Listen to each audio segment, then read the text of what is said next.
Halo adik-adik, adik-adik yang di rumah, ketemu lagi dengan kakak. Nah, kakak ingin membagikan suatu cerita tentang orang lumpuh disembuhkan. Nah, sebelum kakak menceritakan orang lumpuh yang disembuhkan, kakak ingin mengajak buat adik-adik yang di rumah mempersiapkan alat tulis dengan juga tentu juga dengan Alkitab. Nah, sebelum mendengarkan kebenaran firman Tuhan, kakak ingin mengajak buat adik-adik yang di rumah sebelum itu berdoa kepada Tuhan. Kunci tangan, tutup mata, kita akan berdoa kepada Tuhan. Bapa dalam kerajaan surga, bersyukur atas anugerah yang Kau berikan dalam setiap kehidupan kami Tuhan. Dan tiba saatnya Tuhan, kami akan mendengarkan kebenaran firman-Mu. Firman adalah kekuatan dalam setiap kehidupan kami. Terima kasih Tuhan, kami akan siap mendengarkan kebenaran firman-Mu. Hanya di dalam nama Tuhan Yesus Kristus, haleluya, amin. Nah, buat adik-adik yang di rumah, tadi kakak sampaikan bahwa kakak ingin ceritakan orang lumpuh yang disembuhkan oleh Yesus. Nah, kakak ingin mengajak buat adik-adik yang di rumah membuka Alkitab adik-adik yang terdapat dalam Kitab Lukas pasal yang ke-5 ayat yang ke-17 sampai yang ke-26. Kitab Lukas pasal 5 ayat yang ke-17 sampai yang ke-26. Kakak akan membacakannya di dalam nama Tuhan Yesus Kristus. Pada suatu hari ketika Yesus mengajar, ada beberapa orang Farisi dan ahli Taurat duduk mendengarkannya.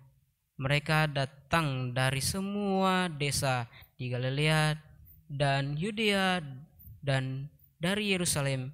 Kuasa Tuhan menyertai dia sehingga ia dapat menyembuhkan orang sakit. Lalu datanglah beberapa orang pengusung seorang lumpuh di atas tempat tidur. Mereka berusaha membawa dia masuk dan meletakkannya di hadapan Yesus. Karena mereka tidak dapat membawanya masuk berhubungan dengan banyaknya orang di situ, naiklah mereka ke atap rumah lalu membongkar atap itu dan menurunkan orang itu dengan tempat tidurnya di tengah-tengah orang banyak tepat di depan Yesus. Ketika Yesus melihat iman mereka, berkatalah, "Ya, hai saudara, dosamu sudah diampuni." Tetapi ahli-ahli Taurat dan orang-orang Farisi berpikir dalam hatinya, "Siapakah orang yang menghujat Allah ini? Siapa yang dapat mengampuni dosa selain daripada Allah sendiri?" Akan tetapi Yesus mengetahui pikiran mereka, lalu berkatalah kepada mereka, "Apakah yang kamu pikirkan dalam hatimu?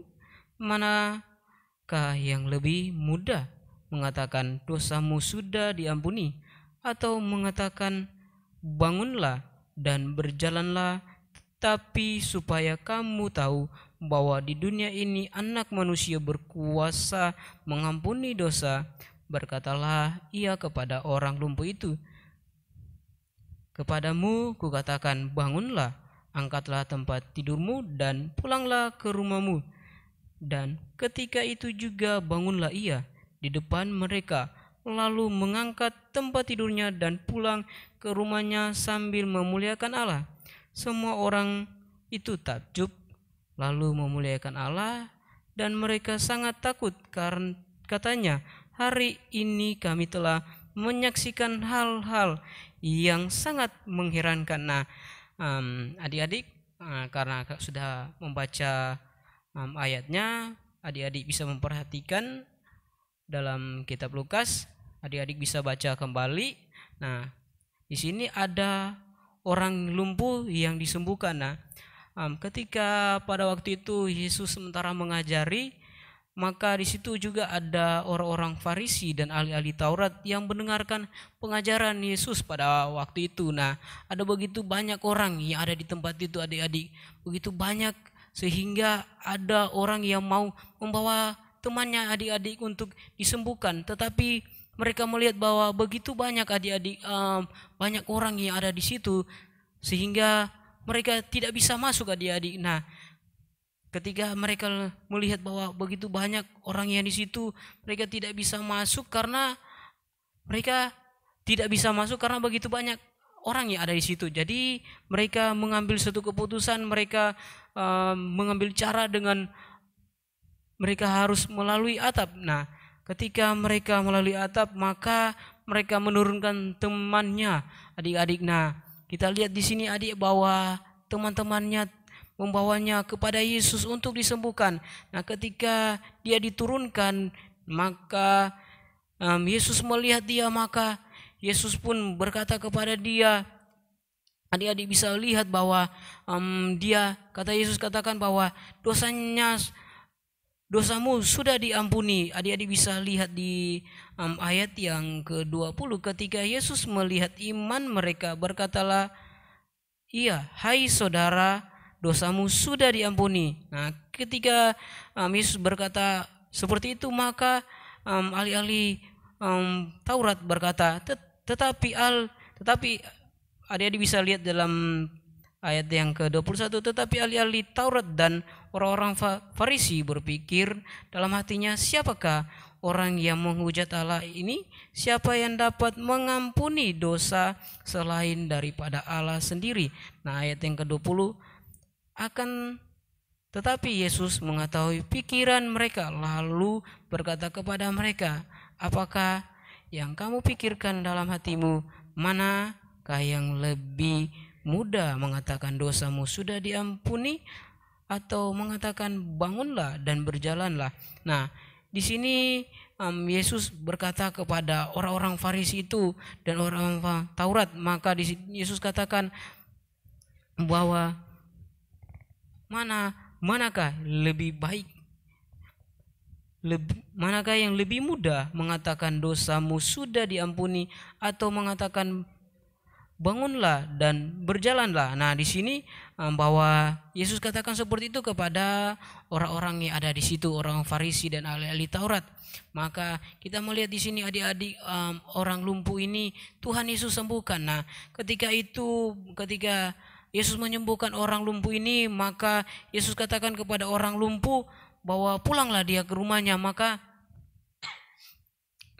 adik-adik, orang lumpuh ini pulang, maka dia dengan sukacita, dengan kegembiraannya, karena bahwa dia telah disembuhkan, karena dia tidak lumpuh lagi. Jadi adik-adik, bahwa adik-adik bisa lihat bahwa Tuhan Yesus bisa melakukan segala sesuatu. Nah, kuasa Tuhan Yesus tidak terbatas. Jadi adik-adik, nah, jadi adik-adik bahwa ketika orang datang kepada Tuhan, begitu juga ketika adik-adik tidak ada semangat, atau adik-adik sementara sakit, atau adik-adik lagi tidak ada sukacita, maka adik-adik bisa datang kepada Tuhan, maka Tuhan akan memberikan sukacita.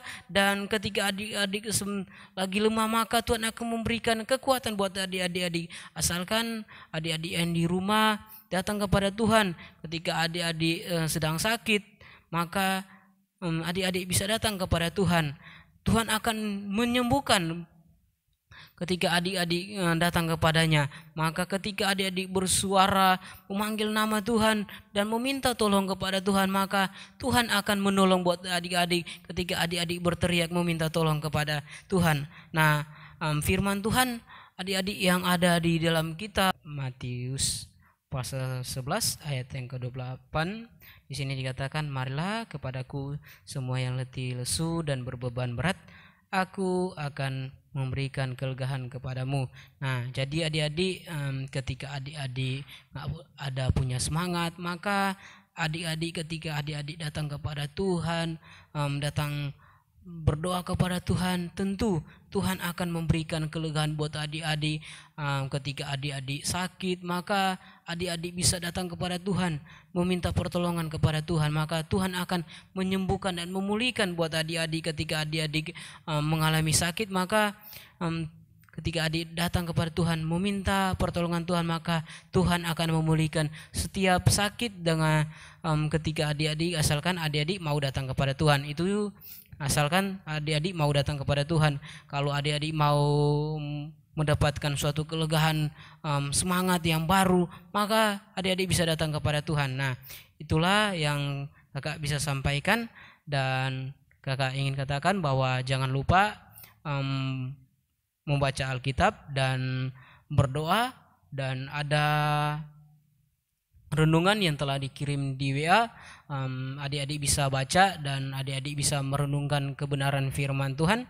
Dan selain merenungkan, tentu adik-adik melakukan kebenaran firman Tuhan. Jangan cuma merenungkan, jadi merenungkan dan lakukanlah kebenaran firman Tuhan.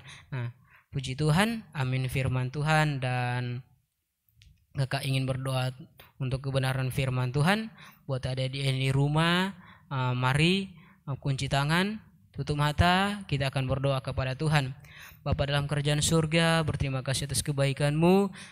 Pada saat ini Tuhan, kami telah mendengarkan kebenaran firman-Mu Tuhan, bahwa Engkau tidak pernah terlambat untuk menolong setiap kehidupan kami Tuhan, bahwa kuasa-Mu sangat luar biasa Tuhan, dan tidak pernah terbatas Tuhan. Terima kasih Bapa kami yang baik, hanya di dalam nama Tuhan Yesus Kristus kami telah berdoa.